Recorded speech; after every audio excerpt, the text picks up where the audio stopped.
Hey everyone, it's Jacobin's video producer Kale. We're now joined by Tony Wood and Ilya Budraitskis. Tony is a member of the editorial board of New Left Review and author of Russia Without Putin, Money, Power, and the Myths of the New Cold War.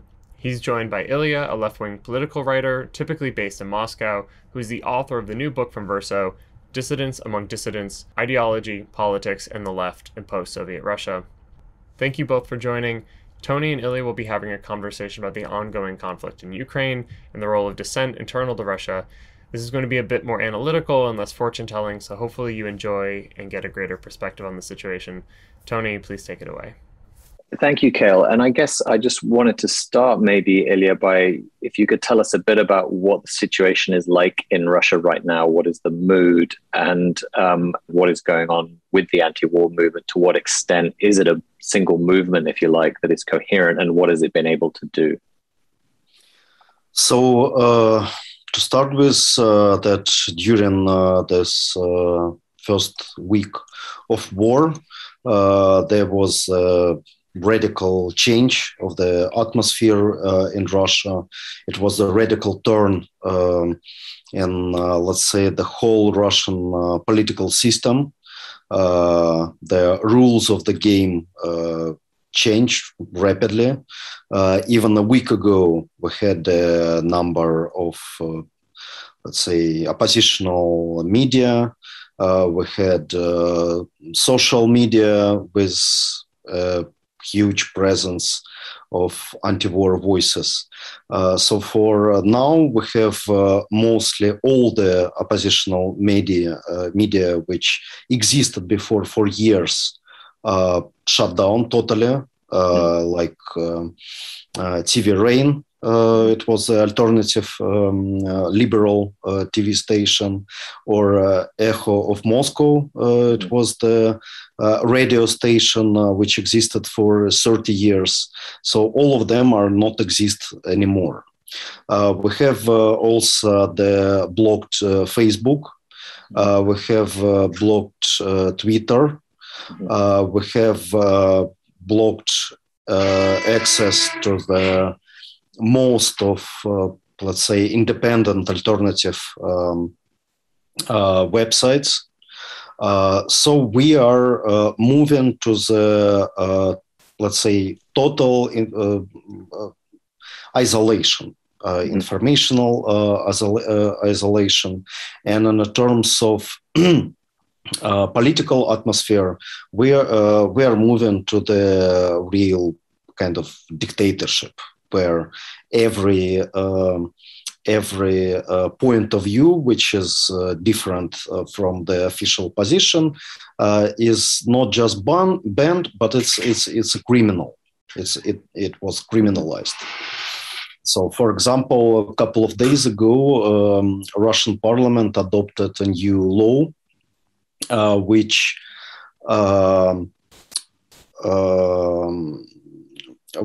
the law against so-called disinformation and distribution of fake news over the special military operation, peacekeeping military operation in Ukraine. So for now, if you just spread the kind of alternative information about the war, for example, the information about the real situation in such cities as Kyiv, Kharkiv, and other Ukrainian cities, you could be sentenced for up for 15 years in prison. Yeah, I think that's something also I want to emphasize that people may not know is the degree to which it is very difficult to have. Even before this particular moment, it was difficult to have an oppositional movement in Russia. All kinds of protest was basically criminalized. So I guess I want to emphasize that, the anti-war protests you see in Russia, people are taking very large physical and personal risks to do that, much more so than, for example, in protests against the Iraq war in Western Europe and in the US. The level of physical danger is higher.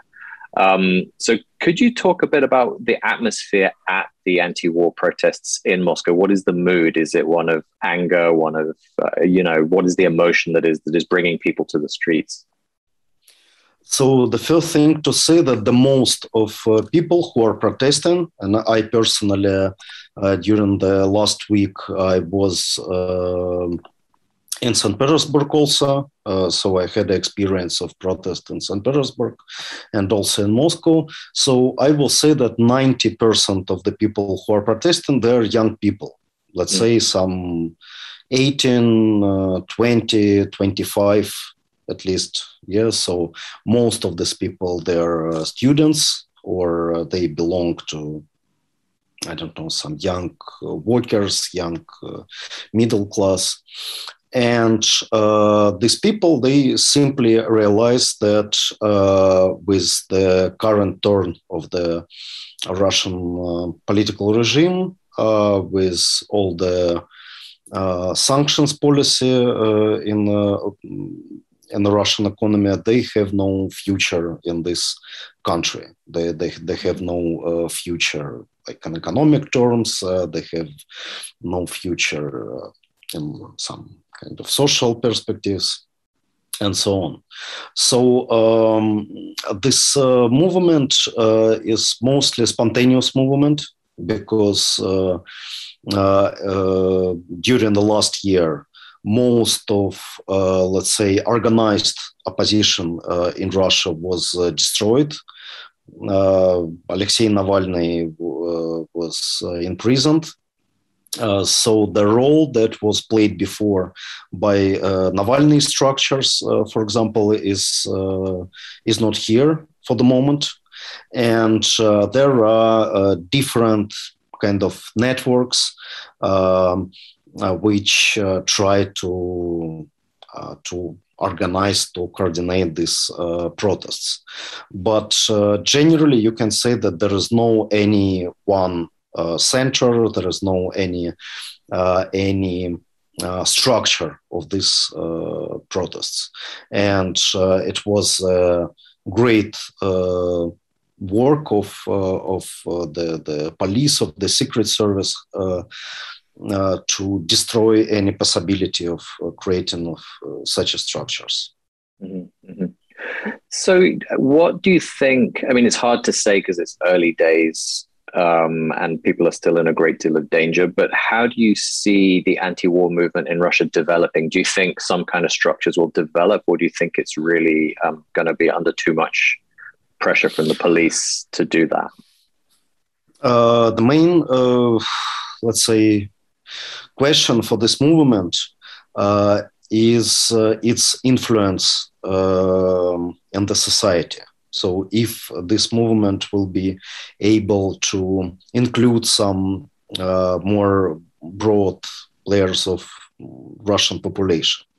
And for the moment, it seems to be a very difficult task because let's say the polarization, the social polarization over the war was also very rapid. Mm-hmm. Most of Russian population has no any alternative information of what is going on. The picture that is given by the official media is the picture from, I don't know, another planet, from parallel reality, because mm-hmm. there is no, like according to this picture, first, there is no any war in Ukraine. There is just a special operation which is related to Donbas area. So the whole question is how to stop Ukrainian genocide of Donbas people, and the second thing is that there is some possible aggression of NATO, of the West, and this military operation is not a war, but something that could prevent a big war. So it's all about the peace. And it's also a very interesting thing because for, of course, most of Russians, the peace is better than war. So that is very deep. That is that is very rooted even in the Soviet legacy and so on. So that's why this military operation presented by the official media as the peacekeeping operation is something that needed to restore peace, something that needed to avoid war. So that's why, for example, if you just saying that I'm against the war, people will say yes, of course, and Putin also against the war, and all our army is against the war, and our government is doing a lot to prevent the war and to restore peace. Yeah, so that's why all the anti-war protests, they portrayed by the state media as pro-Ukrainian protests. So it's not about the war, but it's about some minority, some anti-patriotic minority, who are siding with the enemy, with the Nazis, with the pro-Western forces, and so on. And the arguments of the real anti-war movement, well, they're quite developed, but they based on the different, let's say, different information. They're based on a different view of what is going on, and it's really hard to spread this information because this information is criminalized. So, for example, some people were already arrested just because of spreading the information, just for some reposts in the social media. Wow. So, I mean, I guess this gets at something that I've found sort of surprising about the situation, which is that, you know, Russia, as the kind of the power that is waging this war, did very little to prepare the population for war, whereas conversely, the Western powers who are currently not fighting the war have been talking about war for 2 months. And this is a strange kind of inside-out world.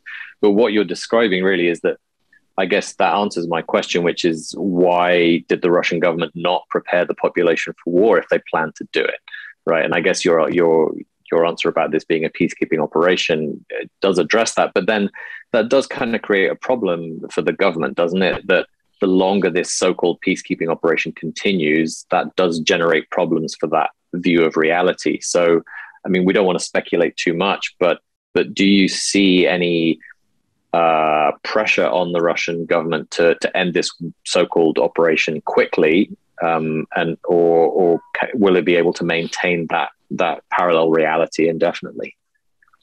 Yes, you're completely right that the Russian government was not prepared for the long-term war, and also in the terms of mass propaganda, because as far as I understand, the Putin's plan was a blitzkrieg plan. It was the plan to, let's say, to finish this operation in some 2 days.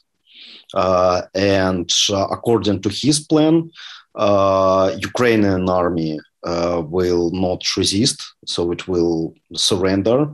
There will be resistance only from some, let's say, motivated volunteer Nazi battalions. The reaction of the West would not be so immediate than it was actually. And of course, in like 3rd or 4th day of war, it became clear that some other plan is needed. Yeah.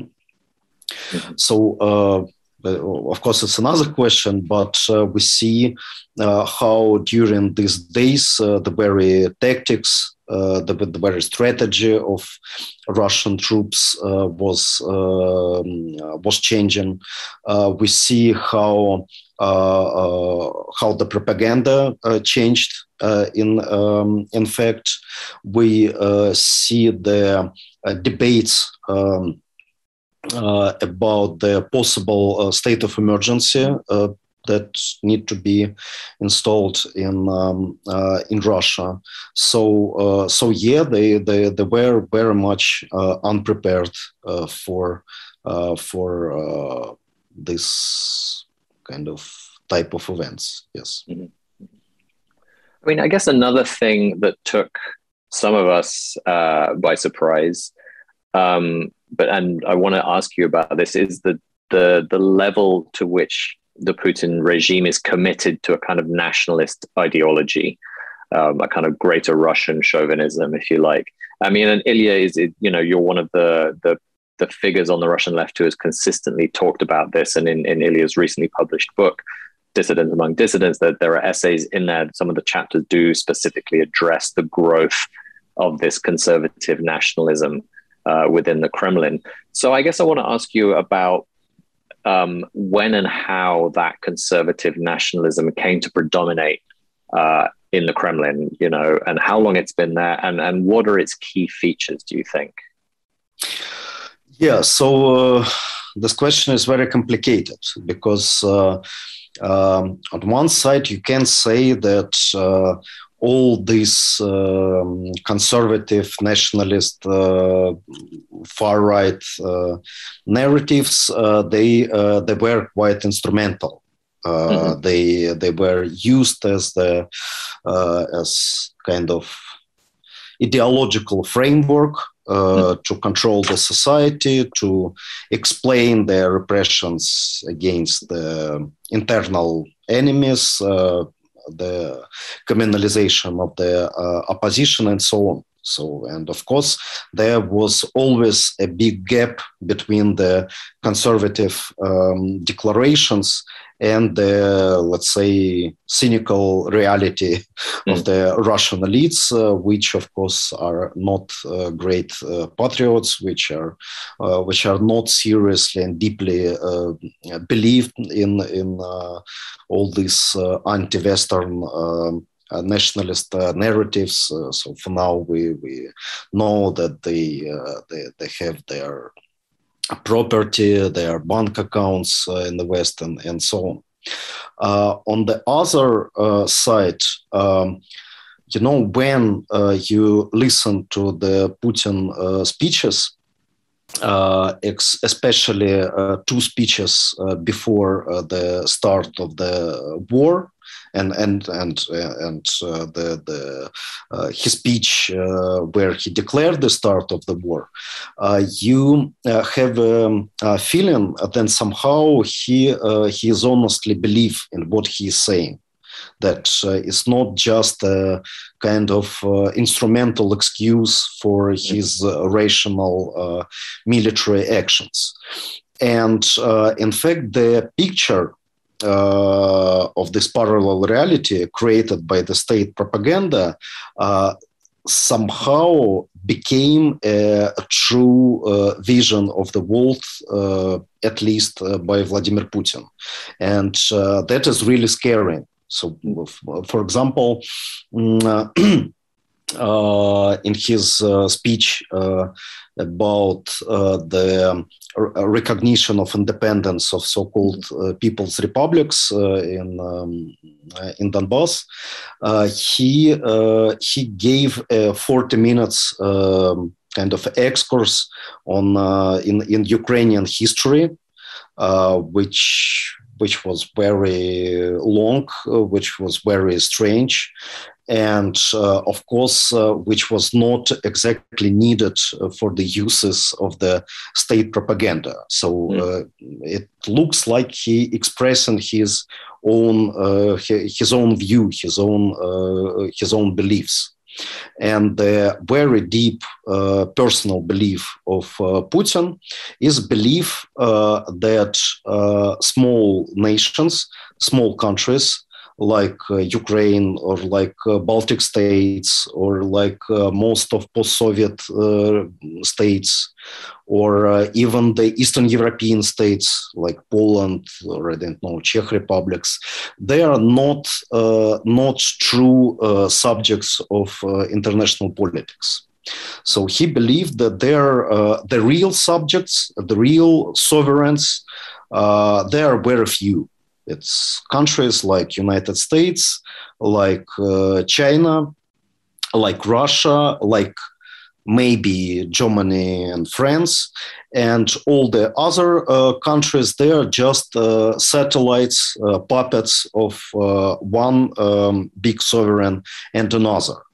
So according to his view, Ukraine, as it exists for now, is just a puppet of the West. Yeah. So the question of this military operation, how to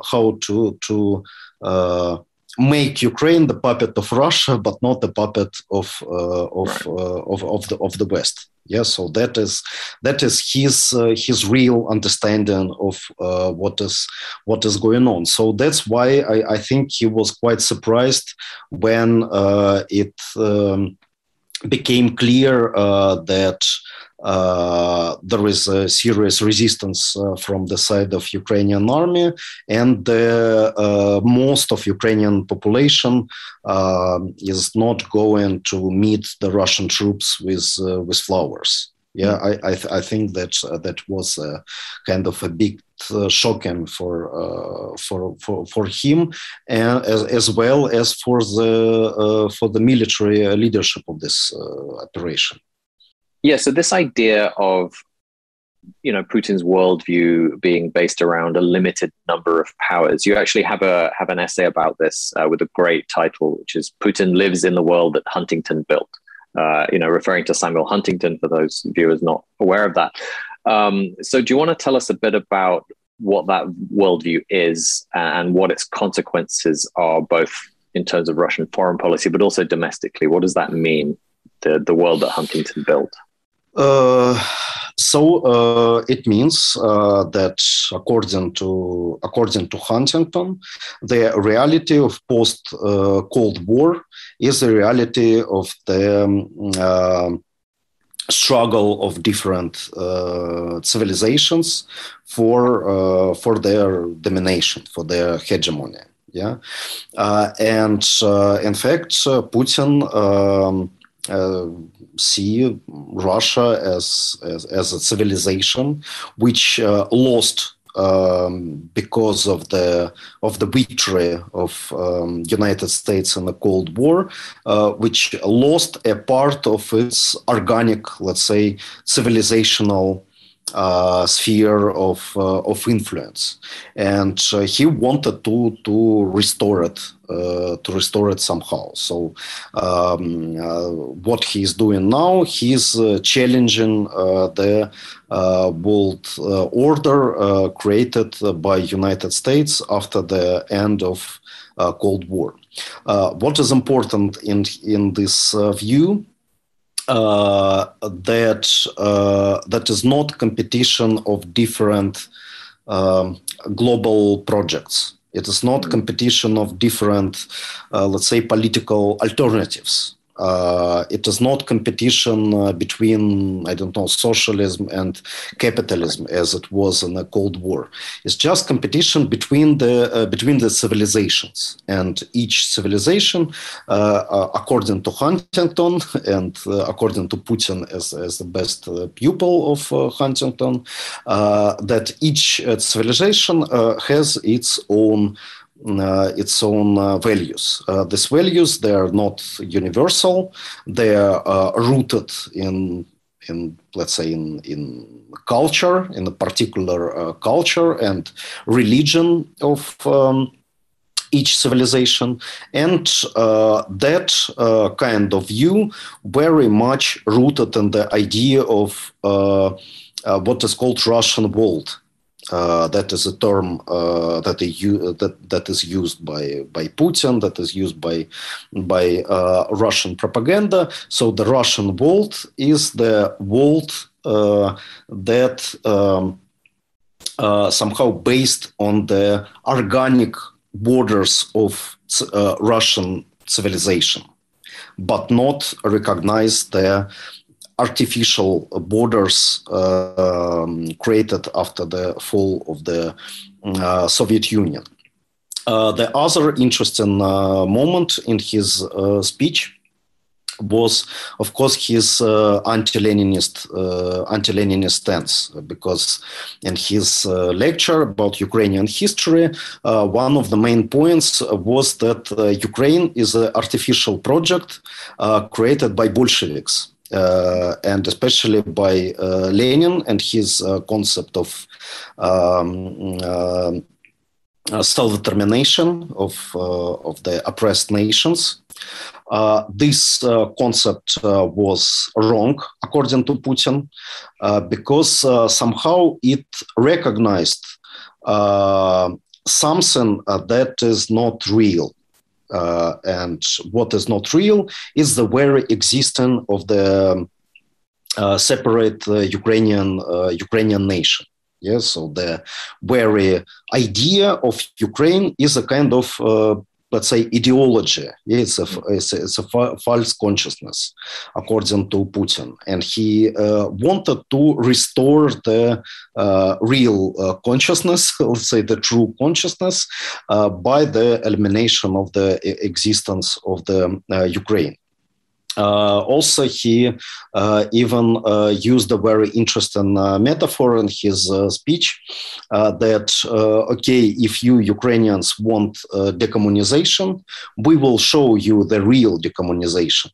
And the real decommunization will be the destruction of the existence of the Ukraine as the Bolshevist project, as a communist project.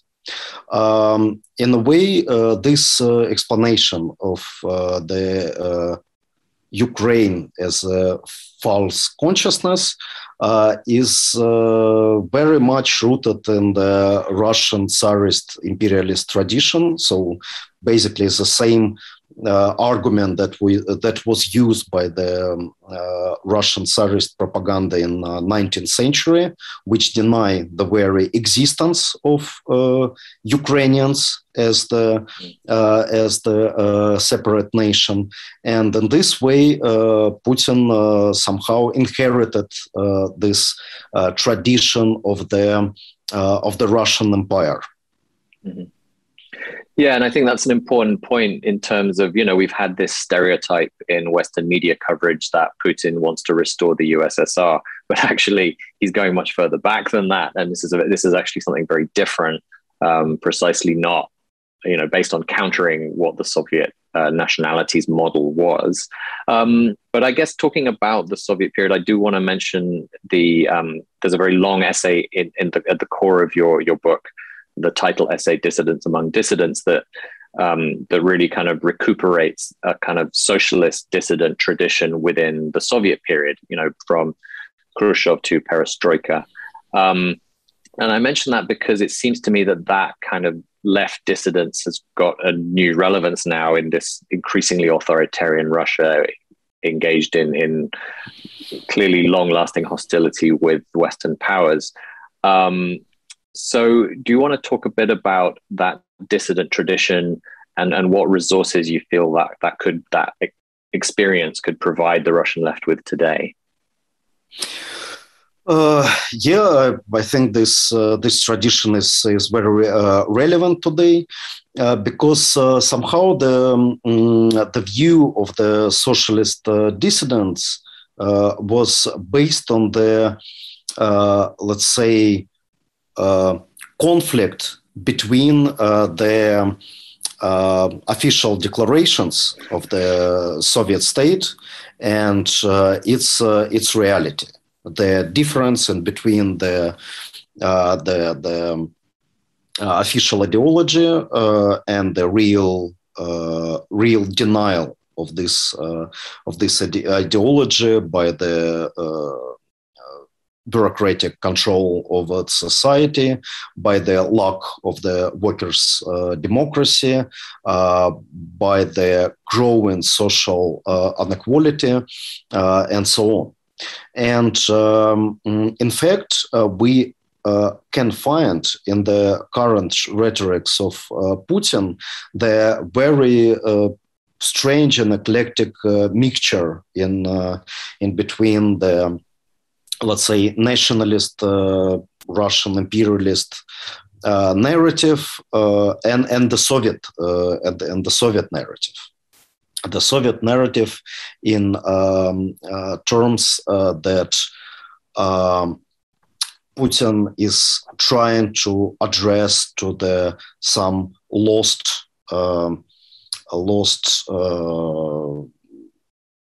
good organization of society, of some lost values, and so on, and so on and so forth. Yeah, so in this way we can see it, and also it is very interesting that you mentioned that Putin maybe viewed from the West as the person who wants to restore Soviet Union.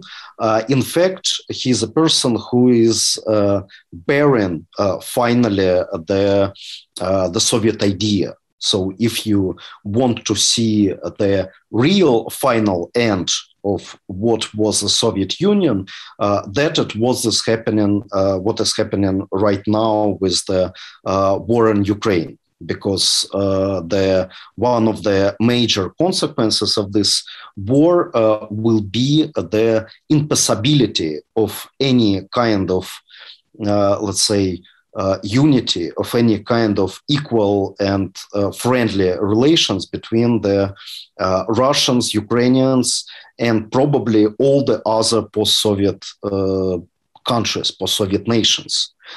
Because this concept of the Russian world, this concept of revision of the post-Soviet and, let's say, Soviet borders between the national republics is something that is finalized the isolation of Russia and the break of Russia with the legacy of the national politics of the Soviet Union. One last question, Ilya.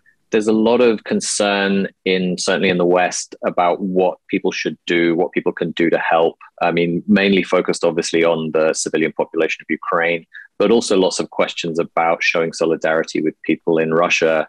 What would you say are the best things that people can do to help, what people can do to support the left in Russia, and what people should be doing, what people should be thinking about? The first important thing that the international left should criticize any kind of idea of collective responsibility of the Russians with these military actions. And unfortunately, we see that this idea is somehow promoting, that is growing in the Western media, among the Western governments. And that is really a dangerous tendency. And somehow this tendency is definitely strengthens Putin, strengthens the consolidation of all the Russians in front of external enemy. The second thing is, I think, should be kind of internal reflection, internal work of the Western left on themselves, because the important and probably leading narrative of the Western left during the last decade, let's say, was the denial of existence of any other imperialist powers than the Western or American imperialism. This tendency was like morally understandable in some way, but politically and theoretically, it was a very serious mistake. And for now, after the start of the Russian aggression in Ukraine, the left in the Western countries, they experienced the fruits of the results of this mistake. I think let's say the aim of this reflection should be rethinking of the very idea of what is imperialism is about and what internationalism is about. That internationalism is not just supporting all the forces that are, let's say, anti-Western forces. Not label all of them as progressive forces.